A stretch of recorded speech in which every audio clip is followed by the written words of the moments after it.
Hello, Tanya here from myslope.com, and if you want to learn how to custom draft this pattern using the MySlope tools, then this is the video for you. I'm going to walk you through my quick inspiration process, and then we're going to hop right into Adobe Illustrator using the closed back halter top tool, and then we're going to jump into Adobe Illustrator and I'm going to show you how it's done. It is a lot easier than you think, and I'm really hoping that you're going to feel inspired to scroll on Pinterest for hours and hours and hours and then create your own designs. Let's hop into it.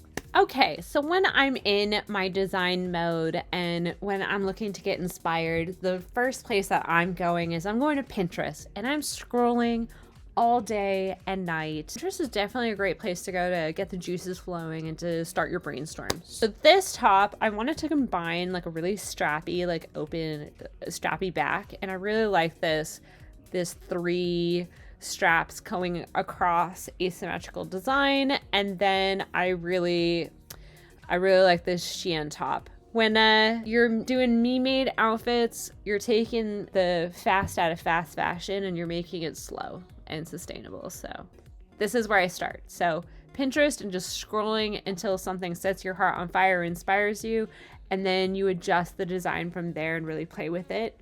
Okay, moving on to the actual drafting process. Okay, so the first thing we're going to do is we're going to hop into the MySlope drafting library. I'm going to go into the closed back halter top tool, and then I'm just going to enter in all my measurements.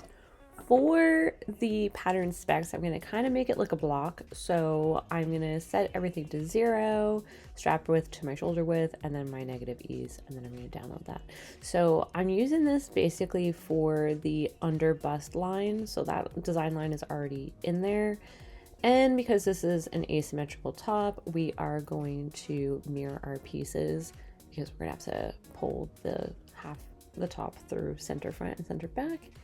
And I'm going to throw that onto a new layer, lock the base layer, and I have my little inspiration Procreate right next to my block. So I'm going to make this strap, I think I put 3 centimeters there. That's going to be the thickness from our shoulder point, and then I'm just bringing my design lines across the body. We want to keep as straight lines as possible to maintain the tension, but we want to make sure that we're also truing. So having our lines at a 90-degree at the shoulder seam, and then also the side seam. So you can see how I pull it in at a 90-degree angle. And then I'm mirroring my pieces because, as we see in my inspo, I need that little curve at center front to actually sit at center front for sewing, and it's going to look a lot better and it's going to make sense because it's an asymmetrical top. So we want it to mirror at center front. So I'm just fixing up the design lines there.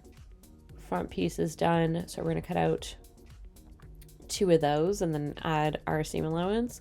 Now we're going to move into the mesh V part. So I'm just tracing that off. It's essentially just a color block.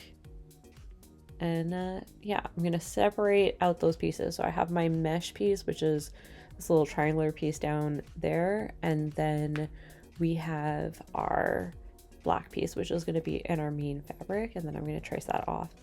So when we're cutting and sewing, I'm going to add seam allowance, and those are going to be in those 2 separate pieces.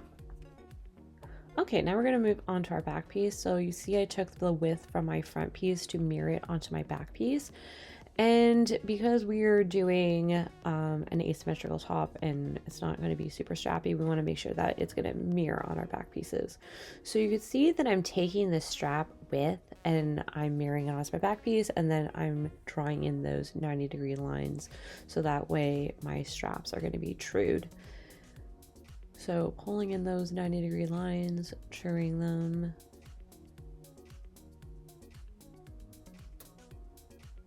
You can see that I'm pulling it at the seam line and then I'm moving it 90. So if you're truing, that's the procedure.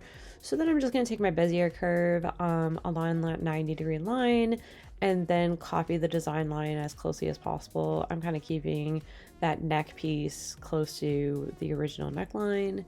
And then that's it. So I drew in that left design line across my back, and then we have the shoulder the shoulder line that is going on the back. So now this long Bezier curve where I'm going to attach my straps, I'm splitting that into 3 because I'm going to add 3 straps and I want the tension to be even throughout. So I took the full length of the strap and then I divided by 3, and then I'm essentially just tracing out my straps from the line that's split, and then I'm adding it.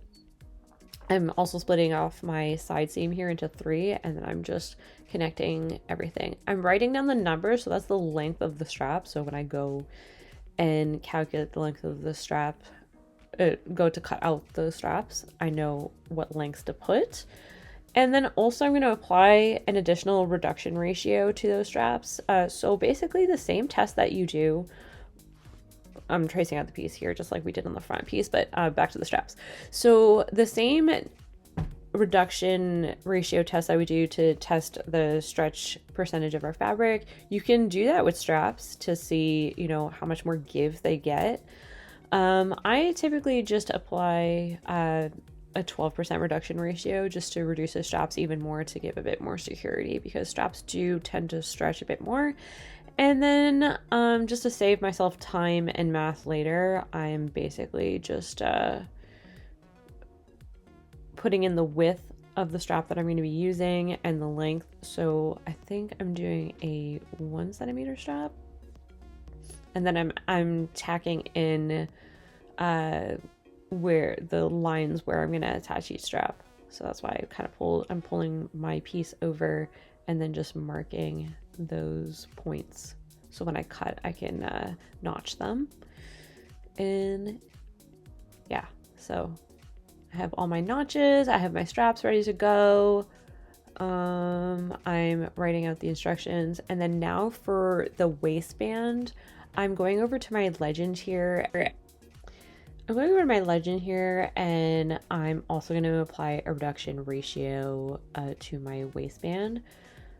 So you'll see in the construction video how we end up sewing together this waistband, but basically what we're going to be doing is taking our elastic width times 2 plus a little bit of ease, and then adding our seam allowance, and then we're going to cut 2 pieces here, and we're going to be sewing elastic on the top and bottom seam. And that is it.